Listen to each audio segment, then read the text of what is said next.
going on, you guys? It's Zen and welcome back to the channel. Today I'm going to be ranking every #1 pound for pound fighter from worst to best, not based on skill, what they did during their reign as the #1 pound for pound fighter in the world. So before you get all crazy about my ranking, that is my criteria for the video, okay? I'm going based off what they did during their reign, and if some person is like really low and you believe it should be higher, listen, as a fighter, there are fighters that should be higher than others in this video.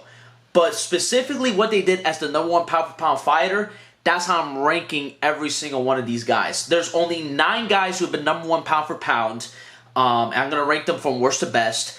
Some surprises here. I thought Georges St. Pierre at some point in time was the #1 pound for pound fighter, but this got introduced. The #1 pound for pound list got introduced, I believe, in 2013, beginning of 2013. That's when it got introduced.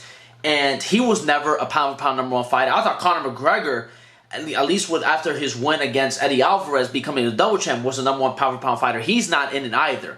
There's only 9 fighters who has been gifted this reward of being the #1 pound for pound fighter in the world. So let's go ahead and get right into it. So at number 9, this is going to get a little iffy with you guys, I understand.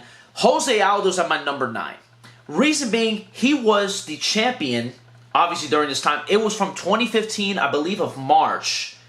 No, April of 2015 to December of 2015, he was the pound for pound king. Okay? #1 pound for pound. He did not have a fight as the #1 pound for pound king until he faced Conor McGregor, where he lost in 13 seconds. His last fight before that was in 2014 in October, I believe, against, if I'm not mistaken, Chad Mendes, where he got a unanimous decision victory, and that was in 2014. He became the #1 pound for pound in 2015 in April. Rightfully so. He deserved it, but his reign did not really end well at all with the 13-second knockout. Conor McGregor probably could have been the #1 pound for pound after that, because he knocked out the #1 pound for pound king in Jose Aldo, but he did not obviously get rewarded with that. But Jose, his reign as the #1 pound for pound king was not great in the slightest. I mean, obviously with all the stuff that happened between him and Conor McGregor, and that fight, he was supposed to fight him early on, but then Conor McGregor had to fight Chad Mendes, and then after he fought Chad Mendes, Conor McGregor obviously had that big-time matchup between him and Jose Aldo, and he knocked Jose Aldo out in 13 seconds. Not a great reign as the #1 pound for pound king. That's why he is last place for me. At number 8 is Alexander Volkanovski. Here in this list is from August 22 to March 2023. I understand from that point on, I believe in August of 2022, if I'm not mistaken, I don't think he's had a fight. I know his last fight before he became the #1 pound for pound king was Max Holloway.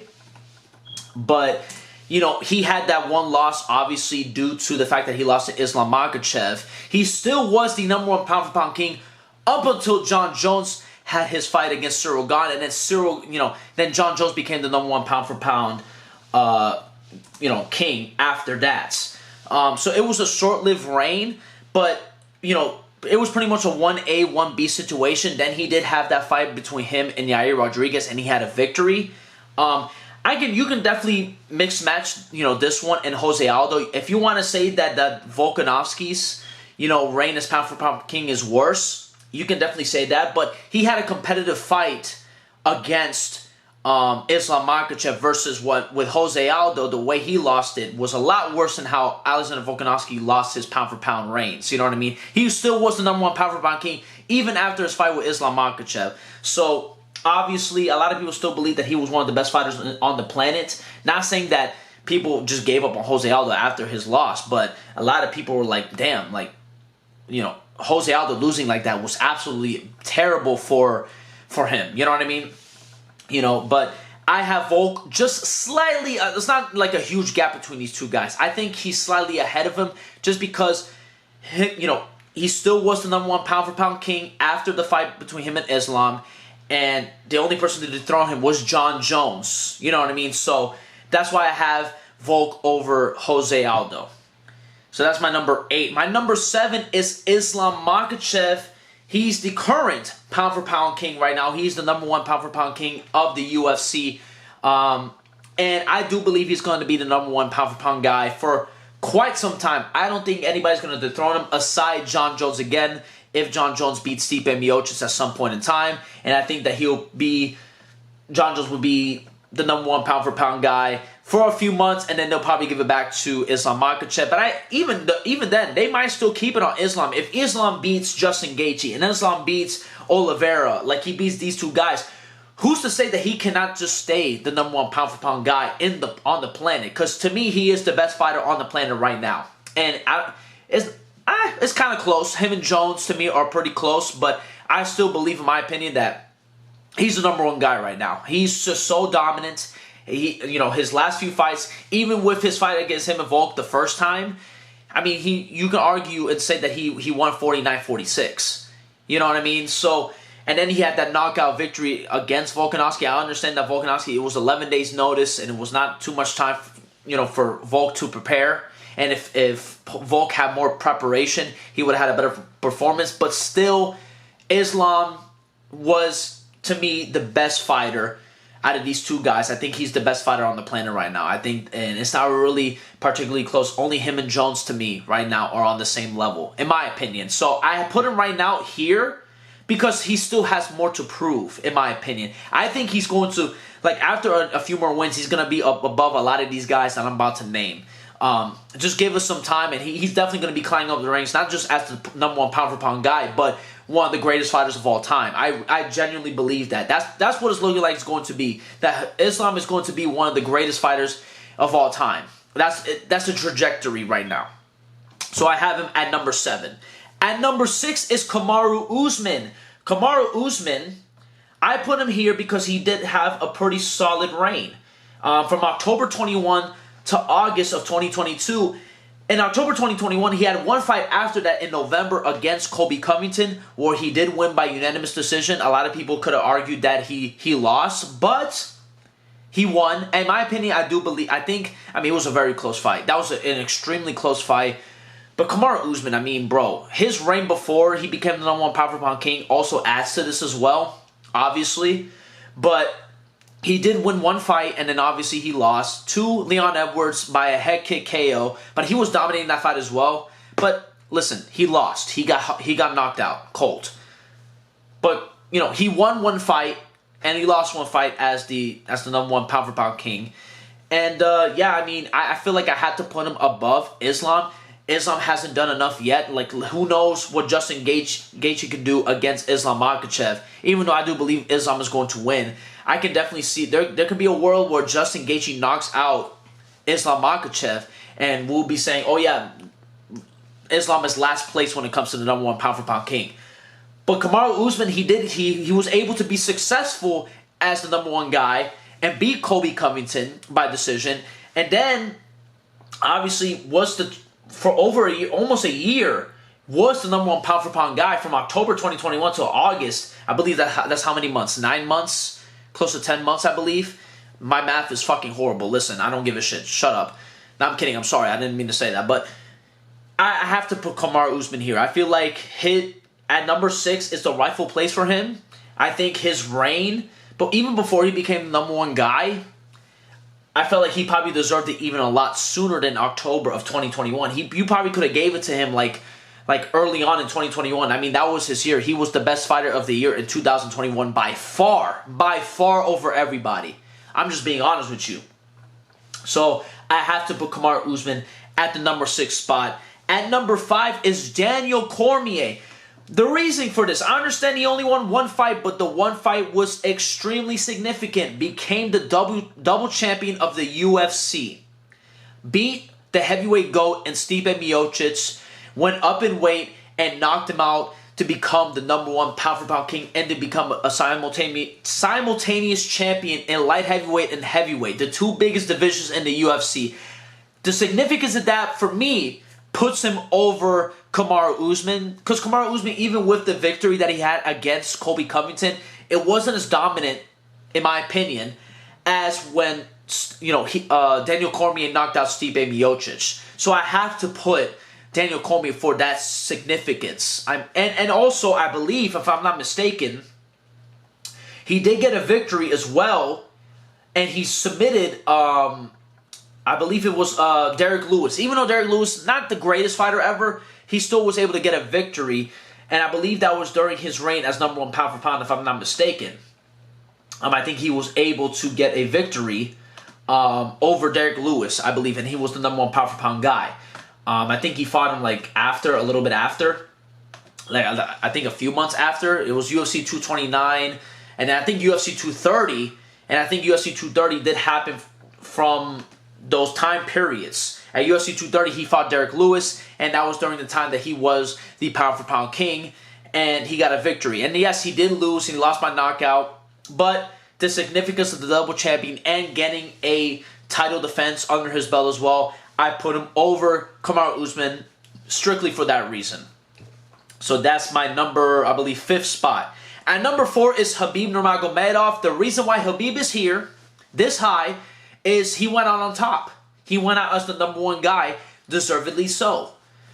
Beat Justin Gaethje, made him tap, and retired immediately after, obviously due to the personal reasons, his father passing away, him making his promise to his mother. And I feel like just with that significance, I feel like that significance is a lot higher for me than what Daniel Cormier, because Daniel Cormier did lose. Khabib never lost. I mean, Khabib is 29-0 and one of the most dominant champions that we've ever seen in the UFC. So I feel like, in my opinion, I had to put him over Daniel Cormier strictly for that reason. He never lost as the number 1 pound for pound king. I understand that's a little bit of a cop-out, but still, you have to give Khabib a lot of credit. He was arguably the best fighter on the planet from like 2018 to when he retired for like damn near pretty much 3 years. He beat Dustin Poirier, dominated Dustin Poirier. He beat Justin Gaethje, and he probably would have ran through the entire division until he retired, until he said it was time to wrap it up. If he faced Georges St. Pierre, I think that he would have beaten Georges St. Pierre. Like I can definitely see him beat George. But still, listen, I understand, a little flawed. That's why I don't have him like this much higher. Like he's only going to be number 4 for me because his reign wasn't even that long, if I'm not mistaken. I think that his pound for pound reign wasn't that long. But, I mean, he retired. You can't just have him be the number 1 pound for pound forever. He was from October 2020 to March 2021. And I believe Jones... Was it Jones who... No. I don't even know who became the number 1 pound for pound king at that point in time. I have no idea. But anyway, that's besides the point. But Khabib went out on top. 29-0. And obviously retired. I believe, in my opinion, that he should be this high on this list. I genuinely believe that, and he would have been a dominant pound-for-pound king. He probably would have defended a few more times, and that would have been a wrap for him. And we would be talking about him being the possible GOAT if that would have happened. But, listen, he retired at that moment in time, and he went out on top. That's why I have him at number 4. At number 3, I have Demetrius Mighty Mouse Johnson. The reason why I have him this high, he was the number 1 pound for pound king on multiple occasions. From December 2015 till January 2016. From July 2016 till July 2017. And August 2017 till July 2018. Listen, the most dominant featherweight champion by far, not even close. Nobody even comes close to the greatness of Mighty Mouse in that division. He was arguably probably the best fighter during those times as well, because Jones obviously going through the PED situations and stuff like that, him going in and out of the roster, him going through all that stuff. Mighty Mouse was the best fighter on the planet. I don't care what nobody says. A lot of people shit on that division, but bro, he was just that good where nobody in that division was on his level aside Henry Cejudo. And you can arguably say that he beat Henry Cejudo in that fight. You can definitely make that argument. That fight was very close. And listen, even with Henry Cejudo, and I have to give Henry Cejudo a lot of credit. Henry Cejudo pretty much, I believe, fought on one leg in that fight. He had a hell of a performance. But that doesn't change the fact that you could arguably give it to Mighty Mouse in that fight. Demetrius Johnson, to me, was the best fighter on the planet. Like, the most skilled. Like, when you talk about one of the all-time great all-around fighters, him and Georges St. Pierre and John Jones, those are the 3 guys. By far, too. It's like, it's probably Jones, maybe George and then Mighty Mouse, and you can make an argument for Mighty Mouse over George St. Pierre. You can maybe even put an argument, in my opinion, you can make an argument over him, over John Jones. You can, listen, I'm going to put John Jones over him because I think the level of competition he fought was higher, you know? But still, you have to give Mighty Mouse his credit 100% because he was an animal. He can submit you. He can knock you out. And that's what he did to Henry Cejudo in his first fight against him. You know, he can dominate you by decision. He can literally do whatever. And he's still one of the best fighters on the planet still. And he will, I'm telling you right now, if he ever came back to the UFC, he can beat Brandon Moreno. He can beat Pantoja. He can beat pretty much everybody in the top 5. Just about everybody, in my opinion. I still believe that he is one of the best fighters on the planet today. Still.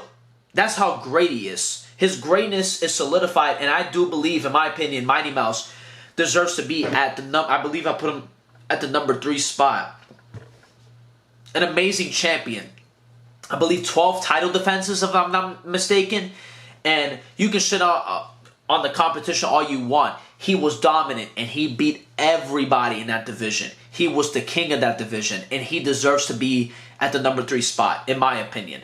So he's at my number 3. And my number 2 is Anderson Silva. Now, with Anderson Silva, I'm going to give Anderson Silva the benefit of the doubt. Reasoning because he started the number 1 pound-for-pound list. In February 2013, that's when the list was created. He was the first person to ever be the number 1 pound-for-pound king. But from 2006 to 2013...